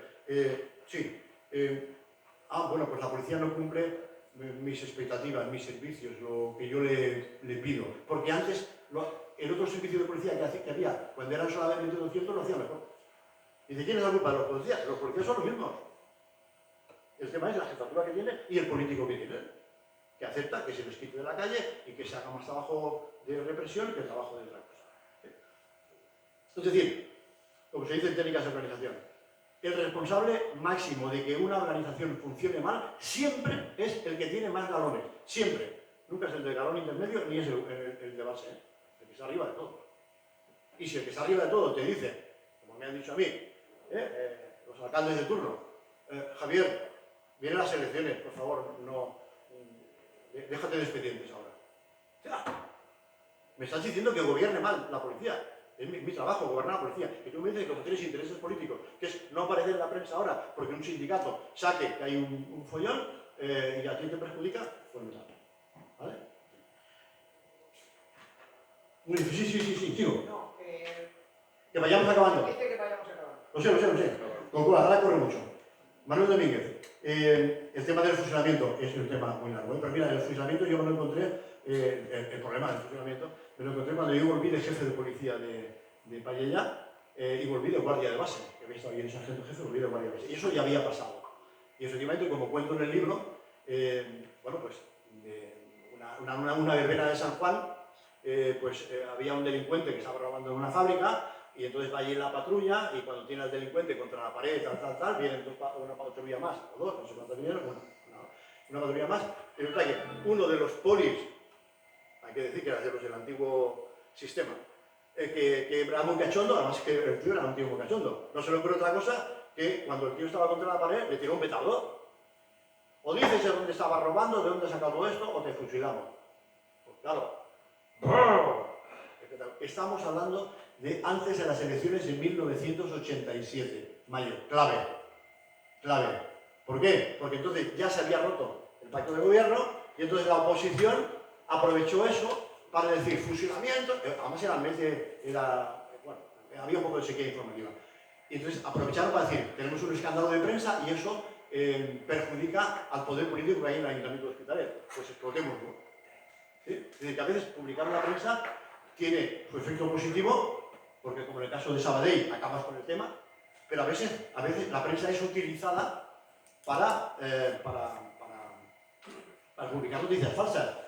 Como tú decías, a mí me metieron una querella porque yo denuncié cosas que se hacían mal dentro de la policía de Hospitalet, me metieron una querella criminal. Y estuve inmovilizado en el escalafón 2 años y al final gané la querella criminal, gastándome mi dinero y tal. Vale. Y después, pero yo estuve 2 días en la portada de la prensa del periódico de Cataluña. Cuando no me decía, Javier Marín denuncia que la Guardia Urbana de Hospitalet hay enchufismo por la vía sindical y en la vía vaginal. Pero claro, era porque había compañeras tan brutas que iban diciendo por ahí a las demás compañeras que entraban a la policía: oye, tú eres tonta por estar en la calle pasando frío en invierno y calor en verano. Aquí, si te acercas a Juananito o a Menganito, pues ya te quedas a las oficinas y no sales. Y encima osáis hacer ostentación de eso, pues yo las denuncié. O lo denuncié sin decir su nombre. ¿Sí? La querella la gané. Bueno, y cuando yo estaba de jefe en Vallellá, la oposición del Ayuntamiento de Vallellá aprovechó que la carretera nacional atropellaron a un perrito chiquitín, y entonces yo estaba en un incendio con el alcalde y el alcalde me dijo: bájate para el incendio, deja del incendio, bájate, resuelve la carretera que se ha parado todo el tráfico en la nacional. Bueno, bajo para allí, el perro estaba chafado, sin las partes de atrás pegadas en el asfalto, le digo al que iba conmigo: oye, retíralo de aquí. La gente dice: oye, denle un tiro, que no sufra. Entonces, bueno, vamos a pegar un tiro al perro. Está medio muerto, le falta un poquito, retíralo y nos vamos para el incendio otra vez. ¿Sabéis que apareció 2 días seguidos en la portada del periódico de Cataluña? El sargento jefe de Hospitalet mata a un perro a hachazos. Imagínate. Con todo de testigos ahí que habían visto todo lo contrario. ¿Lo publicó la prensa? Sí. ¿Eso fue una buena utilización de la prensa? No, fue una utilización torticera de la prensa por parte en aquel momento del partido que estaba en la oposición para joder al partido que estaba en el gobierno. Y consiguió que cayera el partido del gobierno y con él que cayera el jefe de la policía. Bueno, vale, es decir que eso funciona siempre. Bueno, depende cómo lo use. Yo he de reconocer con vosotros que yo utilicé la prensa, pues utilicé a vosotros conscientemente para cada vez que teníamos que hacer movilizaciones sindicales, cuando apretábamos en las puertas de unas elecciones municipales. ¿Por qué? Porque después íbamos al alcalde de turno y le decíamos: oye, mira que yo también estoy en tu línea, pero si no quieres que haya conflicto en la calle, resuélvenos el convenio, porque no vamos a cejar, Y además yo soy el responsable de la Junta Personal Funcionario, no soy solamente de UGT, y tengo que representar a todo el mundo. Y o lo resuelves o va a haber un follón. Y al final me decía: en vísperas de elecciones, lo que quieras. Y conseguíamos unos convenios de puta madre. En vísperas de elecciones. Antes no. La misma cosa pedía en otro momento, no. ¿Qué tienes que hacer? Presentar bien la prensa, filtrarlo. Y al final esos chicos que decían, el Ayuntamiento lo publicaron. En el Ayuntamiento de Hospitalet no hay oposición. La oposición es el presidente de la Junta Personal Funcionario. Lo publicaron ellos. Imagínate. ¿No? Pues eso te da, si sabes menearte en esas cosas, pues consigues al final tu objetivo, que es el beneficio para el conjunto de la comunidad. ¿Me dejo algo? Sí, lo de Manuel, lo he contestado. Oye, lo que hacer hoy la Guardia Urbana está intrínsecamente en la pregunta de antes. ¿Quién falla? Falla. Para llevar bien una organización, sea Guardia Urbana o sea la Brigada de Obras, falla primero el alcalde, segundo el responsable del área y tercero los mandos operativos del área. Y después búscale problemas al que lleva la Brigada de Obras, que resulta que se columpia y se emborracha en el bar y en vez de estar trabajando. Vale, eso también resuélvelo. Pero cuando te venga el mando intermedio con el expediente de él, dale curso, porque si no, solo se resuelve. ¿Sí? Y, por último, bueno, Jesús, te he contestado en las cuestiones del periódico, te he contestado que no es tan fácil lo de denunciarlo. Pero fíjate, de los que nos atrevemos a denunciar cosas en aquel momento, tienes que saber que te arriesgas a lo que me pasó a mí, porque me dio una querella criminal. Y a lidiar con eso, y a gastar de tu dinero. Yo he resuelto algún conflicto de estos aprovechándome de la prensa, no, amenazando con la prensa. O sea, a mí me han intentado corromper en el Ayuntamiento de Pallellá, la secretaria de organización, que su marido era el jefe del arquitecto municipal, y me ha dicho, oye, una recalificación de terrenos y tal. Tú que eres el secretario general, yo además era el secretario general del PSC allí. Y digo, ¿qué me estás diciendo? Pues hombre, esto ya lo venimos haciendo. 1 millón de pesetas para ti, 1 millón para el PSC y 1 millón para el alcalde. ¿Pero qué dices? ¿Te vas ahora mismo de mi despacho o te pongo las esposas? Está loco, este tío está loco. Para ella, efectivamente, yo estaba loco porque eso se había hecho siempre y no pasaba nada.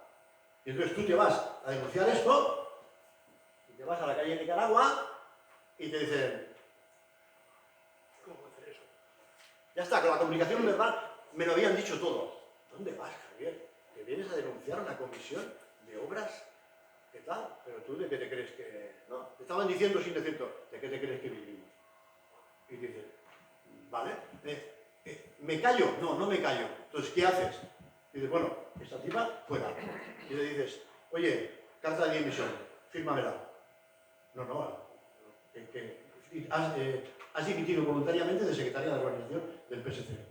No, yo no firmo nada. Y vale, muy bien, mañana está la prensa. Hostia, firmo corriendo. Con el alcalde me pasó lo mismo. El alcalde se metió a hacer contrabando y utilizó todo su dinero para ir a comprar un trailer de tejanos Levis a Italia, y cuando lo descargó en la sede del PSC de Pallellá, pues el comandante de puesto de la Guardia Civil, que era amiguete mío, me llama por la noche y me dice, Javier, de amigo a amigo, tú eres un buen profesional, sabes lo que tienes que hacer. Mañana por la mañana vamos a levantar acta, te vamos a tirar abajo la puerta de la agrupación, porque tu alcalde acaba de descargar allí un trailer de tal. ¡Hostia! Entonces, ¿qué haces? Pues lo mismo, te vas a ver al alcalde, no puedes llevar a la prensa, ¿no? Te vas a ver al alcalde y le dices, tal, hay esto, firma, te hemos echado del partido hace 6 meses. Y si no, no firmes, pero mañana estás detenido y estás en la prensa. Y el alcalde firma, y se lo come todo, y se lo traga y tal. Es decir, que la prensa la utilizamos, joder, si la utilizamos, yo por lo menos la utilizamos muchísimo. Oye, lo dejo aquí porque, como veis, me río muchísimo. Alba, perdón, Alba, no te puedo dejarte con Alba, que es una líder de los movimientos políticos democráticos de Ecuador, en concreto de los movimientos pro Correa, que es el presidente de Ecuador que puso a Correa en el mapa y que resolvió o que mejoró las condiciones de vida de los ecuatorianos. Ahora Ecuador es el peor sitio, yo diría que peor que Guatemala, el peor sitio donde el nivel de delincuencia es mayor de toda Latinoamérica, mayor que México, que ya es decir, y eso, ¿cómo ha podido ser? Solo 4 años después de que fuese el espejo, foco, imagen para toda Latinoamérica de lo mejor. ¿Qué ha cambiado? El presidente. Ha cambiado el presidente. Ha cambiado nada más. La policía ahora en Ecuador hace lo mismo que hace la policía mexicana, mordidas, tal, y te secuestran en el aeropuerto. Y yo he ido a Paraguay y me han dicho que has llegado aquí, ¿cómo has llegado? Con un taxi. Tú estás loco, habernos llamado. Joder, porque es que llegan al aeropuerto a las 12 de la noche. No, tú puedes coger un taxi, porque el taxista avisa a los delincuentes y los delincuentes paran el taxi en la carretera y te han secuestrado. ¿Es posible? ¿Sí? Bueno, pues esto que es natural y normal en toda Latinoamérica, eso no pasaba en Ecuador, había desaparecido. Pues en esos momentos Ecuador es lo peorcito de Latinoamérica. Y voy a aquello que tú preguntabas, Domínguez. ¿Qué ha cambiado? El líder. Ha cambiado el líder. Si ahora el líder resulta que es un líder que cobra de las petroleras, que es un corrupto, que viene de familia corrupta y que tal, Pues ¿qué es lo que hace? Que sus mandos intermedios, sus mandos en el ejército, sus mandos tal, pues hacen lo mismo que hacer. Y el último guardia también. ¿Sí? Lo dejo aquí. Venga.